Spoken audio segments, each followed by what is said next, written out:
What's up, everybody? What's up, everybody? Welcome to Left-Handed Leftist.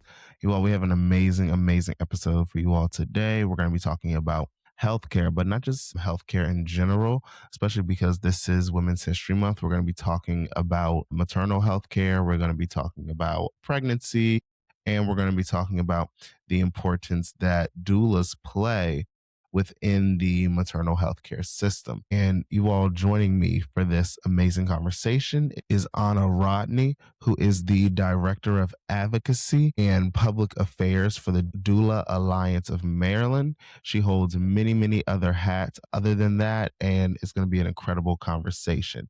And remember, before we get into the podcast, that this is a podcast. So please remember to like, share, subscribe, rate us 5 stars. And at any point, if you hear anything that you like during this podcast, don't forget to hit that notifications bell so you are updated every time a new episode drops every single Wednesday. Thank you so much. And let's get into it. What's up, you all?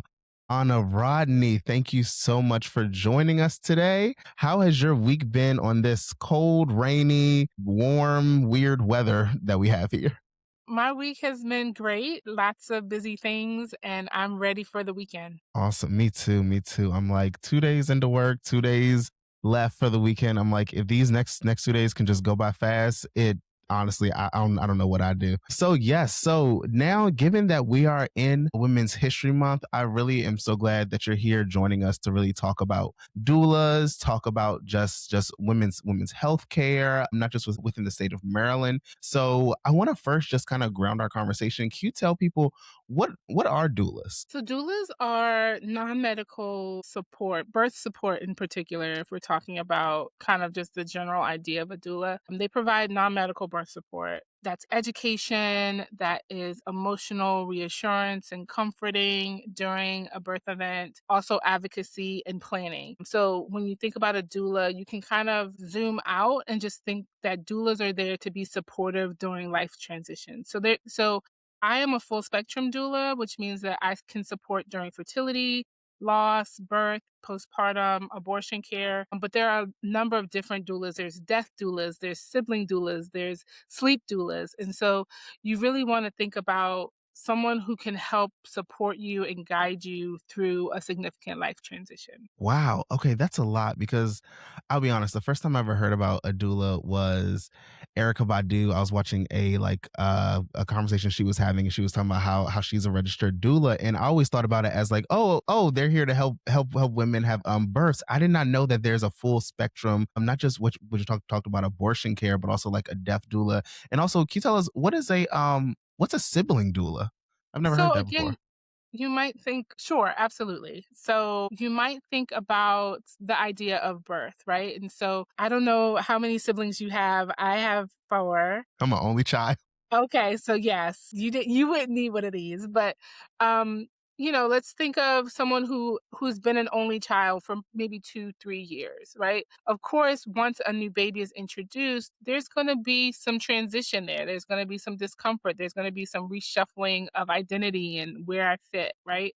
And so there are people who will help kind of guide that older sibling through the transition of becoming the older sibling, right? But again, it's, like there's sleep doulas. So there's doulas that can help, through sleep transitions with babies and into toddlerhood and things like that. So it really has become a word that is, in my opinion, is synonymous with transition and support through life transitions. That's amazing. What made you become a doula? Or one, how'd you hear about it? But then what made you wanna become a full spectrum doula? Right. So I actually was a doula before I knew that I was a doula. Really? So it started for me in college. I had a good dear friend who had some, she had some issues with her health, and she called me one night to the emergency room. I'm thinking she was having some health issues, and she called me and she was like, "I'm pregnant. I don't know what to do, and I'm not sure if I want to keep the baby." And I was young. I was like maybe 19. And I was just like, well, whatever you want to do, I'm here to support you. Right. And so I stayed with her and supported her through the entirety of her pregnancy. Was there during the birth. And there were so many people in the room. She was really worried about people being supportive of her in this pregnancy because there was complications around just life complications. And so when she was birthing, there were 10 people in the room and everybody got kicked out. Everybody got kicked out. They're like, there's too many people in this room, get out. And I stayed close to the room. And so as she started to push, which wasn't maybe like an hour after we got kicked out, I was invited back into the room and I was there to help support her push. And so the birth was probably the most like disgusting, terrifying, amazing, beautiful. Like it was like every single feeling you could think of all at the same time. And I was just like, whatever that was, I want to do I'm that. here Like for it. whatever that is, sign me up. Right. And so I became the person that people would call when they were pregnant, and I would give them information, I would research, and I would be there with them.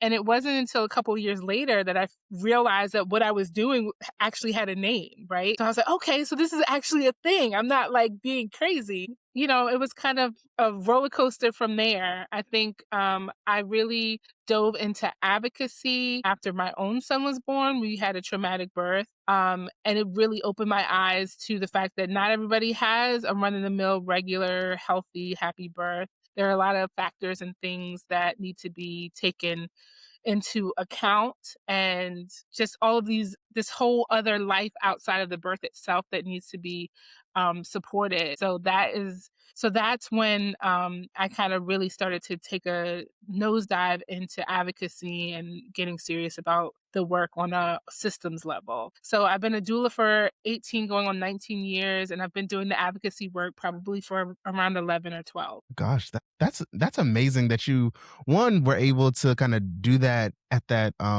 19, but also that you did that so long, like you just went jumped into it and even before you even like knew what it was called, that it's an actual thing. And it kind of shows the power of like community and how community coming together will actually solve problems, even if we don't even have a word for it yet, or even know the word for it. How we can kind of keep each other safe and help each other. That's amazing that you were able to do that. And I guess my follow up question to that is, can you also tell the viewers like what is the difference between a doula and, let's just say, like your regular doctor who would show up during a birth, or just that you would have throughout the maternity process? Right. So a doula again is non-medical, where the doctor or the midwife or the OBGYN would be responsible for making sure that physiologically the baby comes out and is responsible for the actual medical care of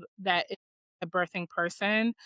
And subsequently the baby. The doula is really there in a non-clinical way to provide that extra support, that planning, that rub on the shoulder that you got this is normal, you're okay. Like, and so it's really more, I call it heart work. So it's really more emotionally centered and like around nurturing and anticipating needs and just kind of being there again for the transition.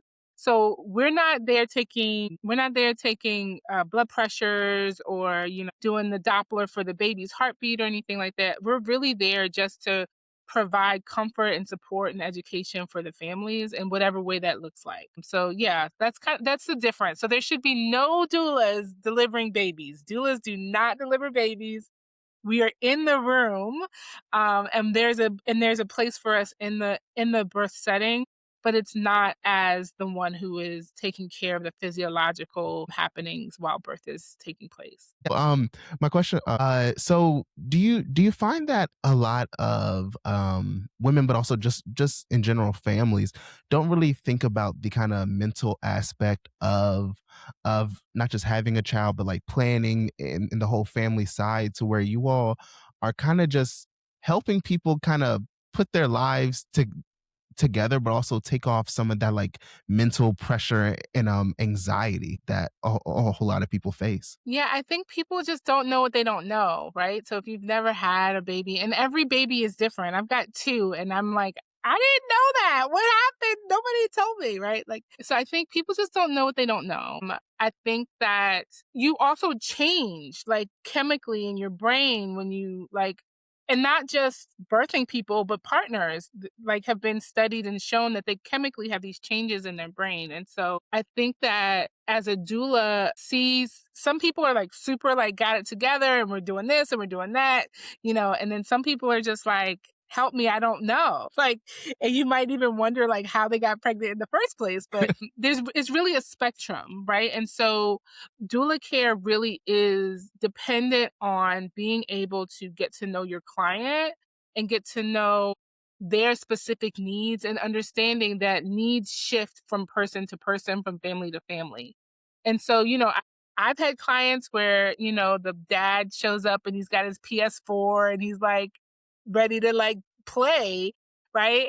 And there's things to be said about that, right? But then I've had families that are like really like, again, together and know that they know all the statistics and they know all of the things, and they just want to make sure that they have the experience that they want. I think birth for me is a mystery. It's really a mystery and a miracle when you think about it statistically, when you break down what needs to happen in order for a birth to make it from, conception all the way into labor. It really is a miracle, right? And so I think that in me attempting to do it right, quote unquote, I try not to put pressure on people, and I try to really meet people where they are. And again, you'll find people on different ends of the spectrum and all in between.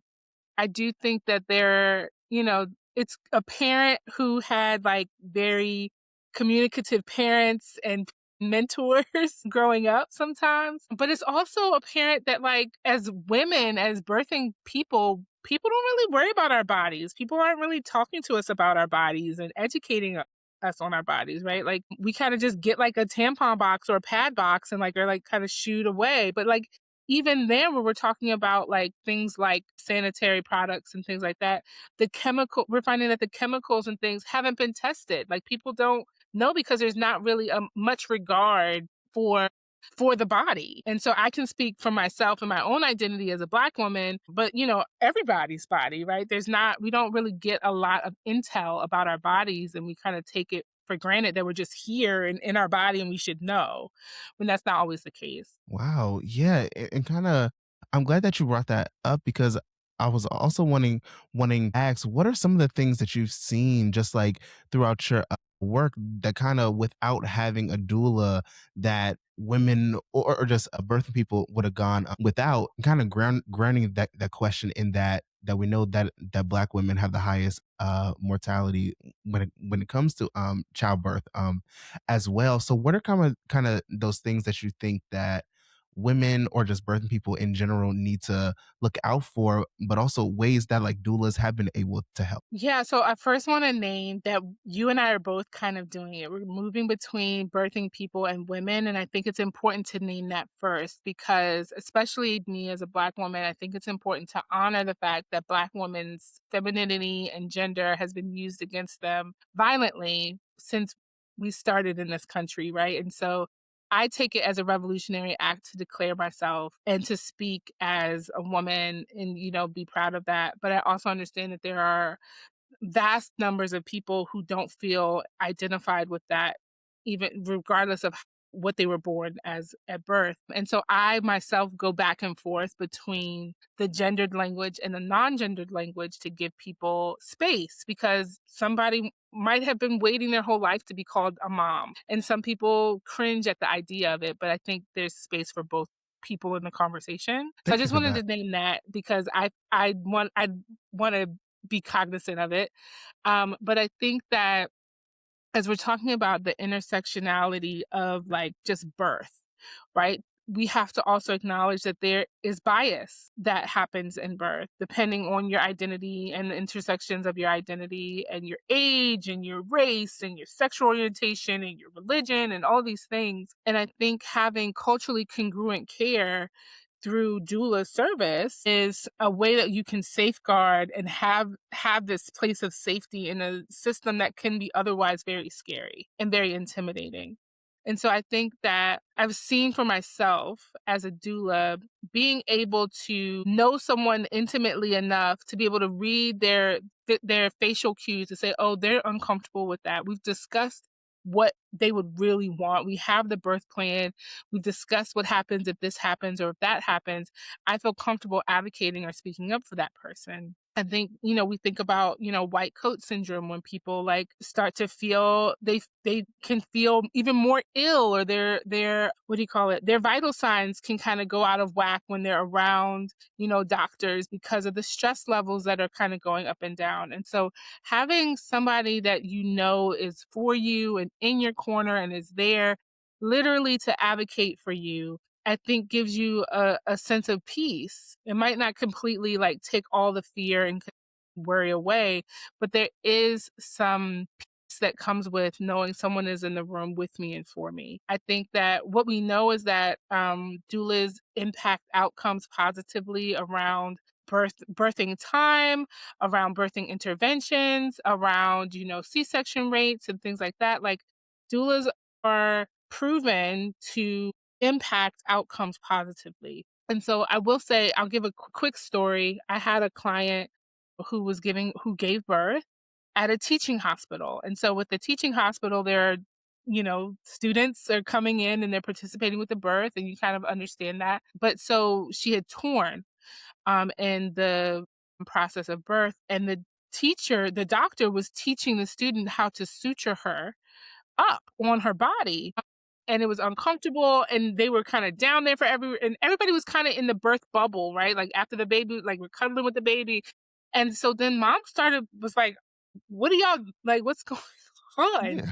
Right? And I was able to be like, "I that's inappropriate, like, mom is done, like, can you take over?" Right? And I think that there's a way to do that in a way that's respectful and also provides advocacy for the family, but in that case, had I not been there, that mom probably would have just suffered through them literally practicing on her until they were finished. And so I think there's, a number of different ways where doulas show up, as far as screening and like screening for like mental health things. Like we're likely the ones that are in the hospital or at home after the birth. And we've had that relationship where people feel safe disclosing things. I'm having feelings, I'm having thoughts, I'm scared, I'm tired. And so it really falls on us to be able to refer out or to provide support and assistance, because we have been given that extra level of trust through this process. Wow, that's shocking, but also not surprising just given the way our like healthcare is that they're literally just like using this woman as like almost a teaching moment as if her life at that moment isn't just in flux. Wow, that's amazing that you were there to be able to advocate for her because you kind of do look at it as sometimes people always say oh well that's someone's family's job that's someone's mom cousin or aunt. Some people don't have family to advocate for them, but also sometimes having your family advocate for you comes along with their own personal bias that they have of like well this is what you got to go through. So it's so good that you all are there to kind of be that kind of third party person to be like hey these are actually let me actually advocate for you and not for the family way or just like the family mentality of doing things.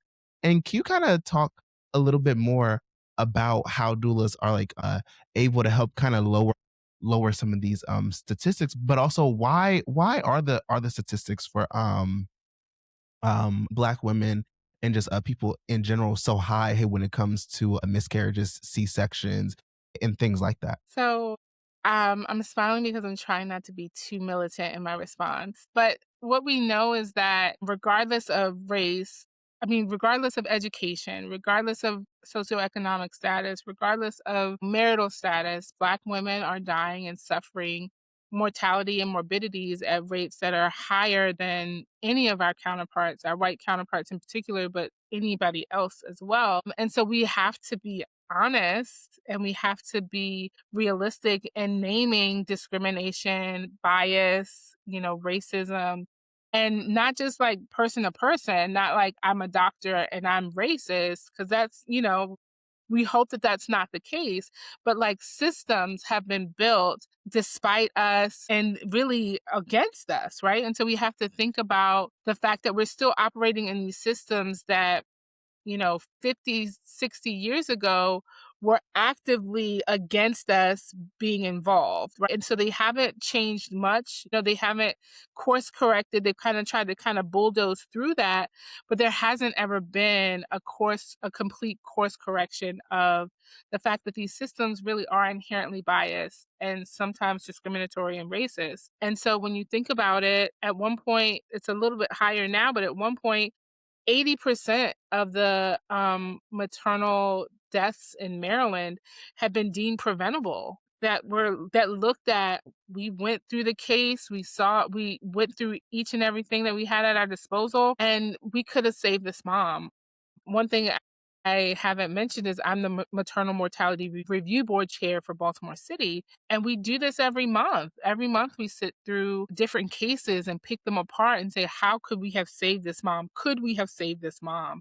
We also have tools that measure if there was bias involved, if there was racism involved. And unfortunately, oftentimes we see there's some level of bias. And so I think having a person in the room, having a doula that is trained, because the family is the family, right? Like the family is also supposed to be in that birth bubble. They're also supposed to be high on excitement and like focused on like, all of the wonderful things. They really shouldn't have to be hyper vigilant, like for the birthing person. Like they should be able to kind of enjoy that moment as well in that space. And so the doula's job then becomes to be the person that's kind of watching and making sure that things are going well, and things are going to plan, and if they're not going to plan, that their options are being heard and shared. And so I think that having a doula absolutely impacts these outcomes because you have an extra person in the room, right? You have not just an extra person, you have a professional,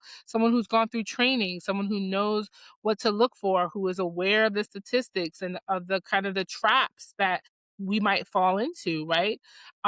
That's in the room and that's trained to kind of maneuver those things on your behalf, but also is there to kind of keep you calm and rub your back and get you some water and get your husband some water because he hasn't had any water through the last 6 hours, right? Like making sure that like the environment is safe, but also creating some space for joy and for comfort as well. I feel very strongly that that's important, especially as we've gotten into kind of the days of like talking about like doula support and the maternal mortality. And people are kind of afraid to give birth. They're afraid to get pregnant because they're hearing these statistics. And so I think also for me as a doula, part of my practice is to bring some joy and some peace and some calm and some celebration into the room as well. And kind of before we get into like the kind of some of the training part, I wanted to kind of key in on that 80% plus a statistic that you gave. Can you kind of tell our viewers what are some of the like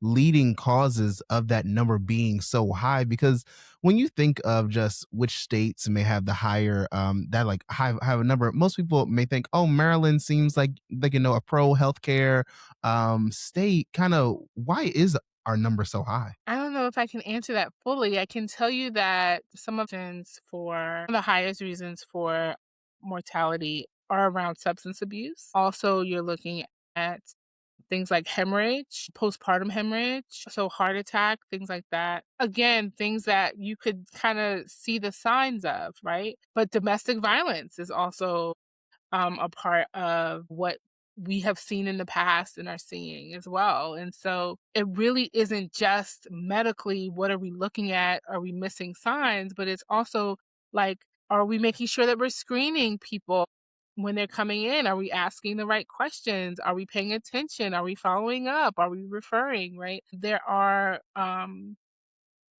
multiple ways that we can support a family and make sure that the things that we're seeing in an appointment or we're seeing as we're working with a family also are kind of like being translated into, this could be a service, this could be a referral, this could be some additional support. But yeah, I think also like we see also very much like where people are going to the emergency room on a regular, they're going to the emergency room 2, 3, 4 times and are being sent home. And then unfortunately there's a loss, right? Like understanding what is happening when what people asking for help looks like and what the response should be, I think is really important for us to like understand and value because we can see it in these cases. We can see it, and you can I'm sure if any of your listeners were to talk to 1 or 2 of their family members, they'd be like, "Oh, yeah, something happened, I told them, but they didn't pay attention, and then this happened," right? Like, even on just, like, a kinda colloquial, like, one-to-one person basis, these stories are happening. And so it's very, very important that at the places where policy and, we're talking about, what's going on in the systems of birth, that people are really coming to the table prepared to kind of get messy and talk about the uncomfortable stuff. Because if we don't, then we're just going to be talking about it for the rest of our lives and we're not going to see any improvement. No, you're right. The time for just kind of talking about things at a top level, say, that's way too personal. It's kind of past, especially when you're talking about people's lives and just actual like the lives of not just women, people having birth, but also of children as well.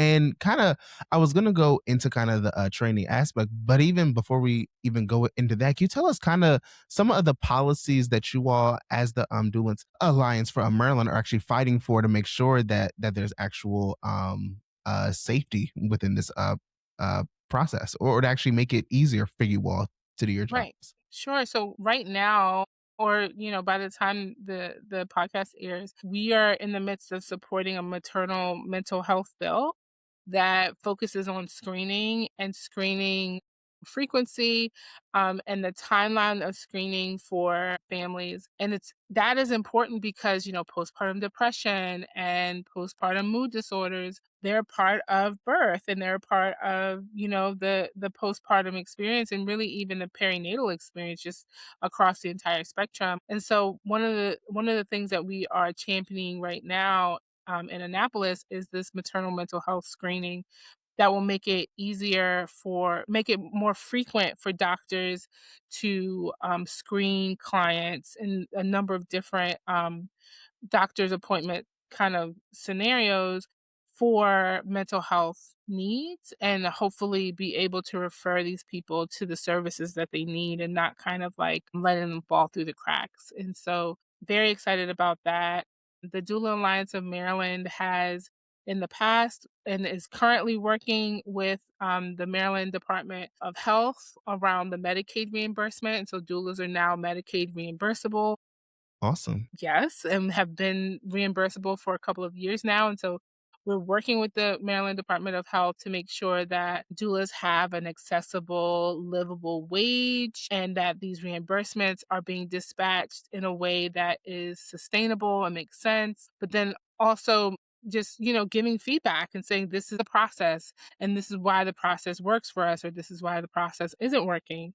And just also encouraging doulas to access the benefit so that other families can find them and access their support. And so those are just a couple of things that we're doing right now as far as policy. But really our goal and intention is to make sure that doulas are a strong workforce and can provide the service that they're providing in a way that is sustainable to them and also generative to their families that they serve as well. That's amazing and powerful legislation, and we will also put a link with it down with the description of the bills as well, so people can key in and help out through testimony and just publicizing it as well. And really, it's amazing that you all get reimbursed through Medicaid. Is that standard for like normal for also private insurance as well, that people get reimbursed for doulas? So private insurance is starting to join the boat. They're starting to get on the boat with us. They're always late, but hey. You said it, not me. But yes, so we are seeing private insurance. At the head of the pack is private insurance that has an MCO or Medicaid arm. So they've been kind of doing this work through Medicaid, and now they're moving it to the other side of the house with the private insurance. We are seeing that they are joining the pack and working to really provide this benefit for their families and also encourage doulas to join them in the work of, supporting families. And so I'm really encouraged in the work that I'm doing and talking to insurance providers and talking to medical institutions and talking to health departments because people really do seem to be like really trying even if there are some blind spots and some kind of sticking points.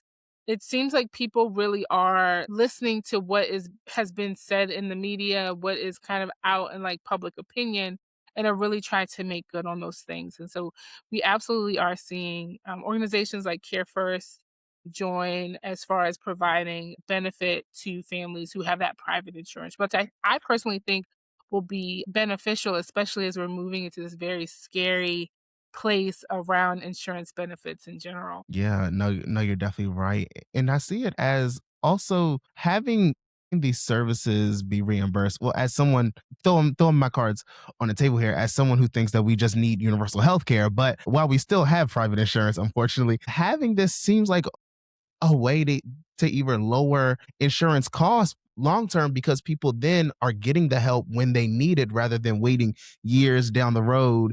Then we're paying for like medical procedures or a therapist. Hey, when it's like we need to meet people where they're at when they're having these big life events. So it's incredible the work that you all are actually doing and actually the advocacy that you're doing too. Can you kind of talk about the like training? What is it like? What do you go through from like interested in it to like, hey, I'm a full-fledged doula? Yeah. So I think so training is varied at the moment. There's a lot of different training organizations. There are kind of national, international training organizations that you can align with. But there's also kind of closer to home, organizations that have their own training as well. And so generally there is a kind of 4 or 5 day like intensive training that you're going through all of the important bits, right, of being a doula and the definitions and the understandings and role playing and things like that. And then generally there is a requirement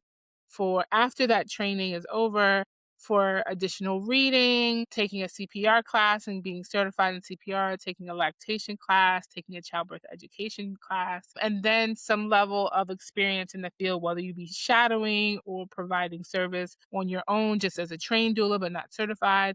And then generally, once you have all of those things under your belt, then you can submit for certification to your certifying organization. And they can either say, congratulations, or they can say, okay, you got to go back and do this again or do that again. But that's generally the access to entry is is that it's a 4 or 5 day training, 3 or 4 different classes outside of that training, and then reading and actual practice of providing that support. And Wow. so Okay. I'm a doula trainer with Doula Trainings International, and so that's kinda, you sit with us for 4 days. You sit with me for 4 days, you listen to me teach all the things that I got stuck in my head. You have a reading list, there's a mentor sign up, and then it's off to the races with as much support as we can give you. Oh, well, thank you for that. Then kind of I meant to ask this question before. What do you kind of see as the reasons why many people may not have a doula? Would you say it's more lack of knowledge, just even knowing about doulas? Is it a stigma around it? Like what would you say? Oh, no, I think that if you would have asked me a couple of years ago, I would have probably like, people probably don't know what a doula is, or maybe they don't think that they can access a doula. I think absolutely access probably is the one of the main things where when you think of a doula, when you even hear the description of what a doula does, a lot of us are like, I can't afford that. That's too much, you gonna do what? For how Right. long? At what Right. rate? At what rate? Right, and so it's like, how much does that cost? I don't have that money, right? And so some people just kinda assume that they don't have access to it. I'm hoping that with the Medicaid benefit, there's more conversation that has happened around doula work. I also try to correct myself for, like, information bias because I'm a doula, so I'm like, "Everybody knows what a doula is," but absolutely, you have to understand that that's not always the case, and there's gonna be people that are listening right now that are like, "What in the world is a doula?" And so, I think that access and just kind of historically, like, extra pieces of birth kind of just equate to extra money, right? Like, I think even back to my own birth, not my birth, but the birth of my oldest, that, like, there were certain things that I didn't even think about having choice in, right? And so with my second, it's like, oh, I can have I don't need to wear those itchy scrubs. I can have my own like clothes at the, Really? you can wear your own Wow. clothes. See, that's what I'm saying. Like, but I that, thought the hospital tells you this is what you wear. Go out.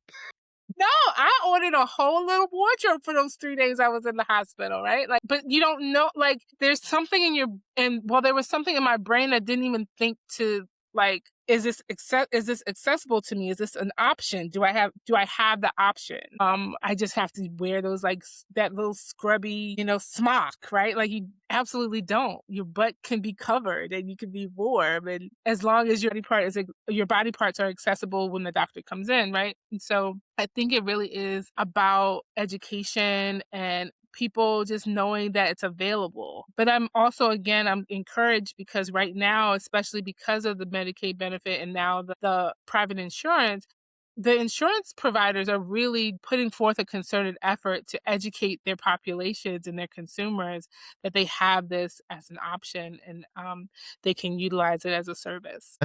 That's incredible. And again, you blew my mind with the whole you can go into the hospital with whatever clothes you want. I'm sure it's people listening to this now saying, all right, cool, let me go ahead on ASOS or Sheen, all the places, because I'm about to order me a whole wardrobe for this. I'm even reminded, and this isn't really about childbirth, but when and one thing we always made sure is to have a comb for her hair. We had her stuff ready, and I bet you if she knew she could have whatever outfit she would, she would say, "That closet over there, empty it out. It's Right. mine.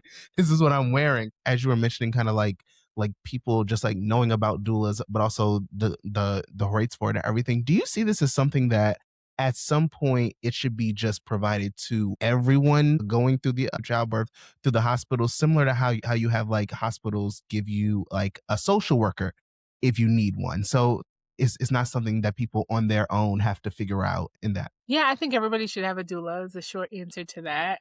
I also am wary of doulas becoming completely immersed in the hospital setting and the institution setting, because of the history and the feelings, and like, I think there's something to be said about being a strong partner with a hospital organization as opposed to being consumed kind of like and becoming part of the institution. But I absolutely think everybody should have a doula. I think even if people don't want a doula, they should still have one because maybe they don't know what they have access to through a doula. But also, doula side of me says if you don't want a doula, it's absolutely your autonomy and you can do what you want. But I think that people deserve service. They deserve support. They deserve to not go through this by themselves. Even as a family unit, like, you deserve to have someone kind of going on the journey with you and providing, very, in my opinion, very expert,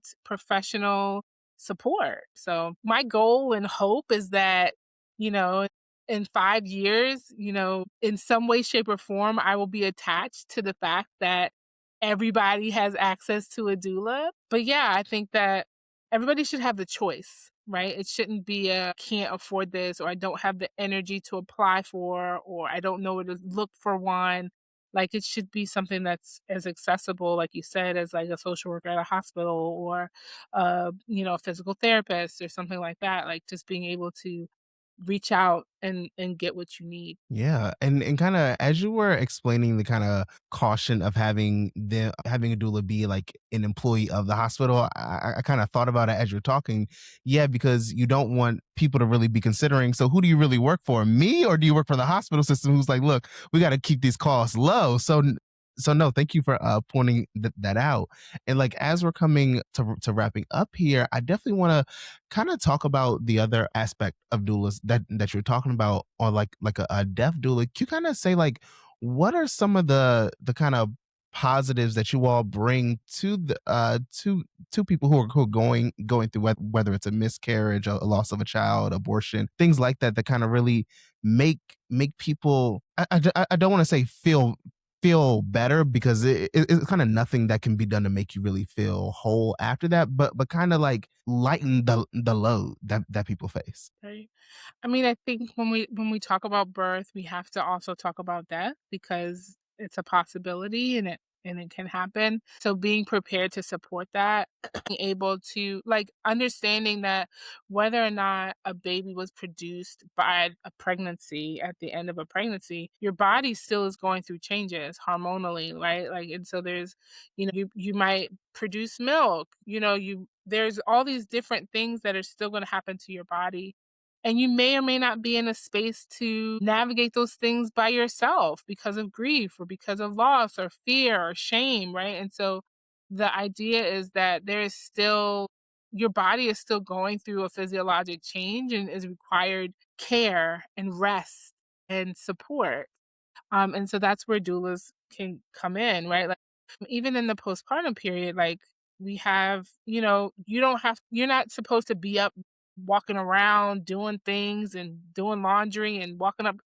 You're supposed to be resting and healing, right? And so even if a baby wasn't produced, your body still is requiring time to heal, which means that there's still space for someone to serve and support you. Also, especially when we're talking about abortion, like you might not want people close to you walking with you through that. You might want somebody who is impartial, someone who doesn't have any like judgments against whatever and doesn't have an opinion. It's just there to support you, right? And so holding space is really important, knowing that you can't fix everything and that you're not there to fix everything as a doula. You're there to hold space and to provide support. And so I think that death doula, like end of life doula, that's a completely different thing. I'm not trained in it, so I don't really feel comfortable like talking about it, but like there's a whole training and there it's another transition, right? And so I think but when you're talking about the loss of a child, when you're talking about the fact that there was life inside of you and now there's not for whatever reason, whether you elected to or not, whether it was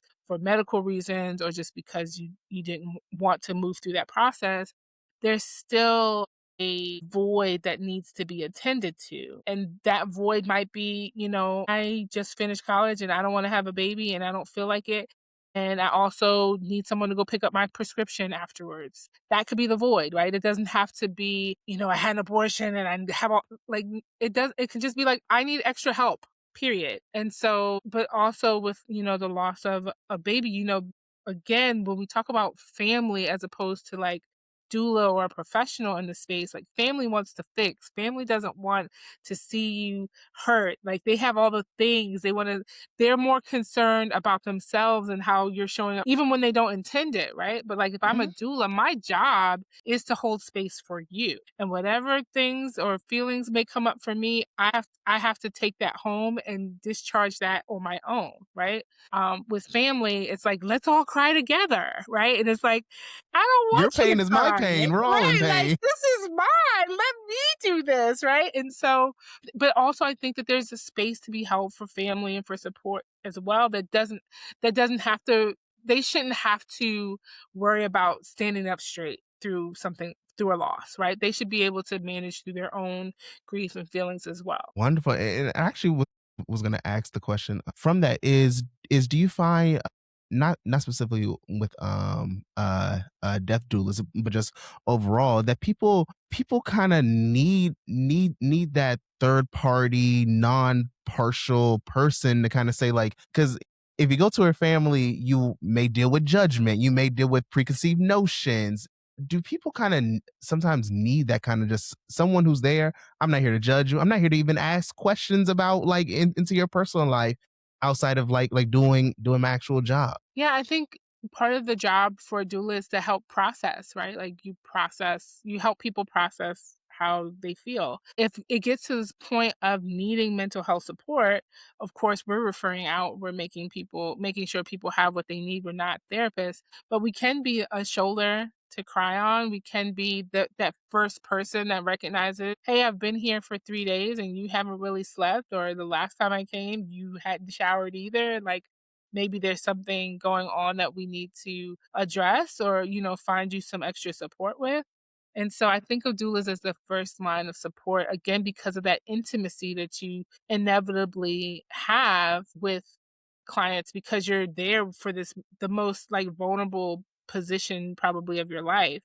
And so I think that, it takes a village, right? Like you know, And also, again, dialing back into the fact that there is training, right? Like, so we have examples of how to support people in a way that's not problematic, that's not harmful, right? Like, we have tools that we have developed, that we have learned, that we have practiced to be there for people in their most vulnerable moments. And I think that there is something to be said about that. It's also a privilege. It's also an honor. It's also a beautiful existence to have, to be able to be honored enough to be a part of those moments for people. This has been so insightful. Like as we close out, can you kind of say what is one or two stigmas that people may have about doulas that you want to like kind of push out of people's minds? And then also, do you have any words for like some people out there who may want to become doulas? One stigma I know is that, like,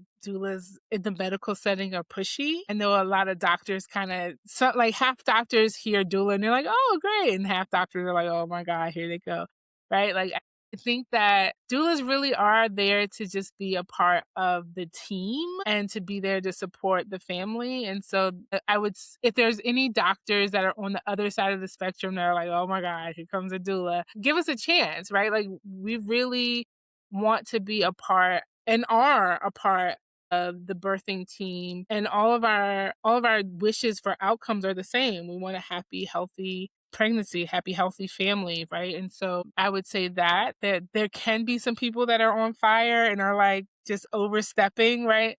But the mass majority of us really just want to do the work and want to do it well. For those who are interested in being a doula, I would say that it is probably the most amazing position that I've ever held. It's also probably the hardest position I've ever held. Definitely, I would put it in the same space of a calling that you would for a teacher or a nurse. Like, it's not like something you just do because you think it's cool or you saw it on TV or your friends I need a doing it. job. Right, it's not a job at McDonald's, right? Like, it's, no offense to McDonald's, but, like, it's a calling. It's something that you will have to depend on your internal reserves at some point to get you through, and so I would say, go for it, jump in, find a mentor, find some people, find a trainer that you trust, and do it to the best of your ability and pay attention to where you can get better because again birth is so different and varied that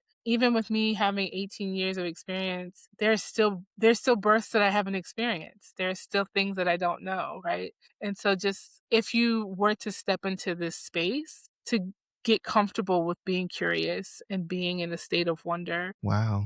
Thank you. Thank you so much, Anna. And please, can you tell our viewers where they can follow you, follow the work that you all do, and just how to be involved? Yes, so you can follow the Doula Alliance of Maryland on Instagram at the Doula Alliance of Maryland. You can also find the Doula Alliance of Maryland on LinkedIn. I am also there on LinkedIn, Anna Rodney. You can connect with me personally if you'd like. We do have I believe we have a Facebook page, and then www.doulaallianceofmd.com is where you can see all of the things that we have going on and how to get engaged and join our listserv and read our white paper and all of the things. Awesome, awesome. And you all of these links will be in the show notes below. So please, please, please, please check them out. And then I want to just again, Anna Rodney, thank you so much for being here with us today. And to all of our viewers, remember this is a podcast. So please rate 5 stars, like, subscribe, hit the notifications bell so you can get tuned into our episodes that drop every single Wednesday. And again, thank you all so much for being here and watching the Left Handed Leftist. Thank you so much. Right?